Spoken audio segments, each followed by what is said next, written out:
Hey, IDs, welcome to Module 2. Once again, I just got through some of the posts from last week on the adult learner, knowing our audience and things like that, and there was some really, really great things that came out. One of the things that I really was interested in was this whole idea of, you know, as instructors and instructional designers, what is it that we're responsible for in terms of delivering things like instructions and so forth to our audience. There's a lot of disparity with that. I don't know about you, but being in school, there was a lot of instances where the instructor kind of expects you to know certain things and expects you to figure certain things out in terms of instructions and interpreting things and finding the right resources and things like that. And there's kind of like a fine line between what the instructor is responsible for and what it is that the students are responsible for. As an ID, I think it's really important that clear instructions be a top priority.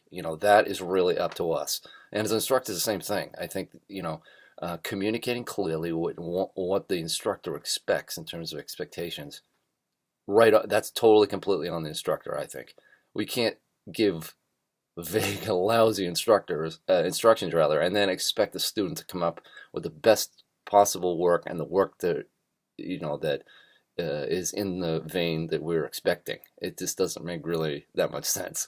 And that's why sometimes instructors are really disappointed with the work that students are giving them. It's because they haven't explained it thoroughly enough. So there's that. The second thing with prior knowledge, I'm a huge fan of prior knowledge. That whole concept, the whole study of prior knowledge, and it probably came out a little bit on that mini lecture and things like that. This whole idea of this large tapestry that we're constructing when we're learning things, and especially when we're adults and we have this heavy inventory of information, right? And we're taking things and we're just connecting it with our prior experience and prior knowledge and things like that, and it's just kind of fans off in this huge, just mind-boggling thing and with inside our brain, and how it's so very biological, right? The way that things work in terms of our learning and the way that we collect knowledge and things like that. And then, of course, how hard it is for us to outlearn things that we already know, especially if there's something that's been impactful in our life. I hope you enjoyed the Blue Fire Engine experience there. Right, that's something that's like you know Blue Fire Engine. I mean, it's ridiculous, right? We see them, and it's just our minds are just so set on thinking about what a fire engine looks like. That's just, I think, it's a really powerful example.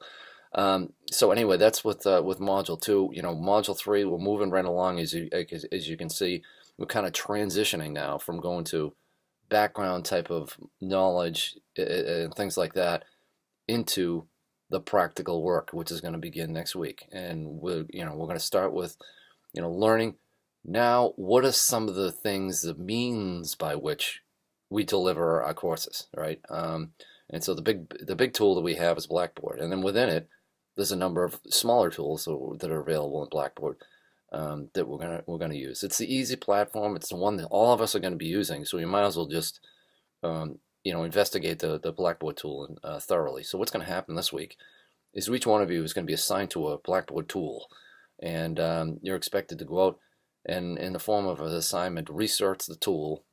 And then come up with a job aid, an instruction thing for your classmates that way. And we're gonna assemble a resource, kind of resource center or whatever, with those tools in there. So when you're in building your courses, and you're like, oh geez, I forget how to, or I'm not really sure about how to, put together a discussion forum, then you can go in and you just have a look at the resource, have a look at the video, whatever resources are presented by your classmate, and you're going to be good to go. And then afterwards, of course, you're going to have that person or that group or whatever to go to if you have questions, right? So it's kind of worked out well in the past. And it's just a good way of introducing us to Blackboard. And of course, you're going to see in there that there's a little demonstration that I've put together, very simple. Tour through Blackboard, essentially, for those of you that may not be so familiar, and then others, building out an item. I'm going to show you how to do that in that video. It's a little bit long, All right, I want to kind of just say that a little bit, and it's about 20 minutes. And if you prefer, pause it halfway through. Go get a cup of coffee and then come back and look at it later. In fact, I think in the future I'm probably going to take that video and kind of snap it into two pieces. But for now, you're invited to do that, and it should be a really good thing. Next week, that's when it all starts. I can't wait. When we could just get rocking out on the first part of the project and start planning with our objectives and things like that. Next week is going to be a really good one. It's my favorite when we talk about project management and things like that. And we'll get moving along with that. Have a really, really terrific week. If you have any questions, you know what the drill is, so to speak, right? Go up to that Q&A forum. If it's something that's directly should be addressed by me, then certainly send me that email. But things are going very well, and this is an exciting course. So have a wonderful week and enjoy the tools. See you later.